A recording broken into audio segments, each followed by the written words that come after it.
Hi, I'm Matt Cordes with North Memorial Air Care. And I'm Rosie Shantzabat. And what are you guys doing right now? Right now we're just going to go through our equipment list. Every morning Our daily checks. we have our daily check. We go through pretty much every single piece of medical equipment in the helicopter.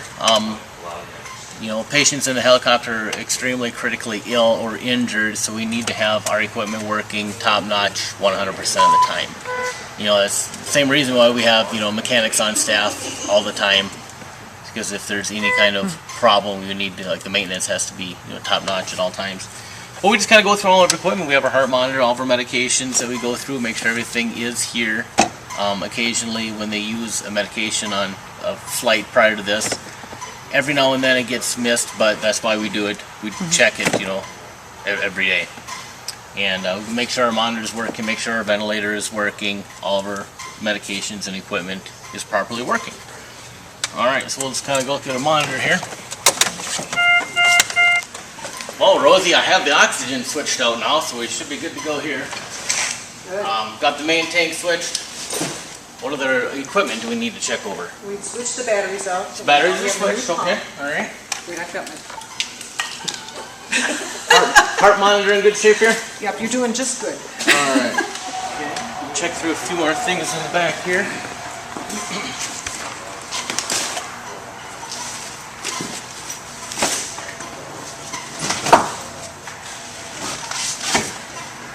Okay, mask pants are sealed up. Spare headsets are good. Yep, I've got one in here for the patients. As soon as the tone goes out, they alert us on a flight. They tell us where it is, and a lot of times they'll tell us either if it's a medical or a trauma. You know, for instance, they might say, this local hospital is going to be flying the patient down to the metro somewhere. Or that if it's a scene flight, like a car accident out in the county, they'll let us know, obviously it's a scene flight, you know, out in the county. And the first thing that Brian, our pilot, does, he checks the weather. Takes a look where we're going, make sure the weather is clear there, make sure the weather is clear here, as well as the weather is clear to at our destination. Because, you know, we always want to get to our destination.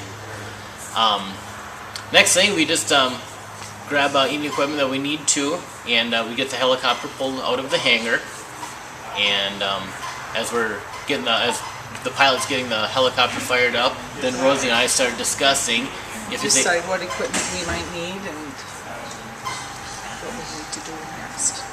How we're going to get out, if we're going to go, who's going to go out first to see the patient.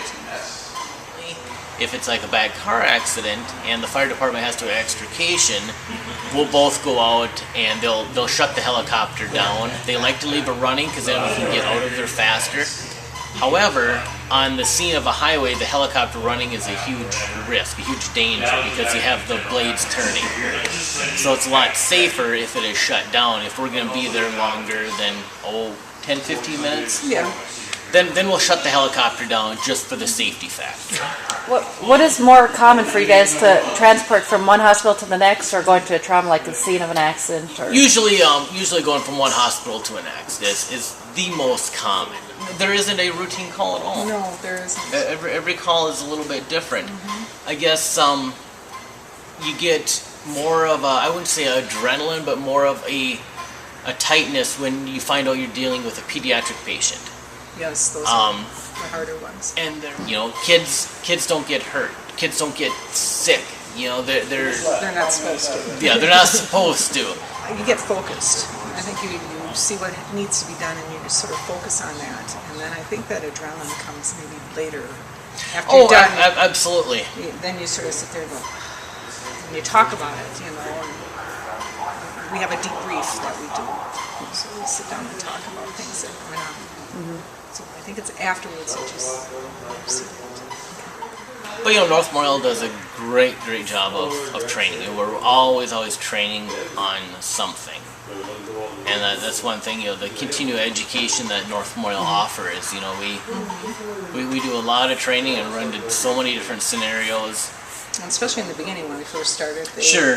It was months of... So they kept throwing scenarios at you, so you sort of get used to that.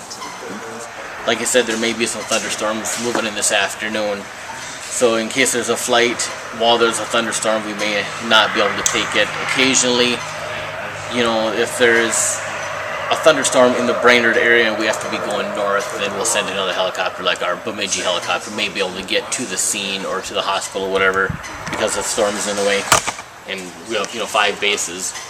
Yeah, where are the 5 bases? 5 bases, we have one in Brainerd, one in Bemidji, one in Princeton, Redwood Falls, and then Lakeville. Headquarters, a crew member area.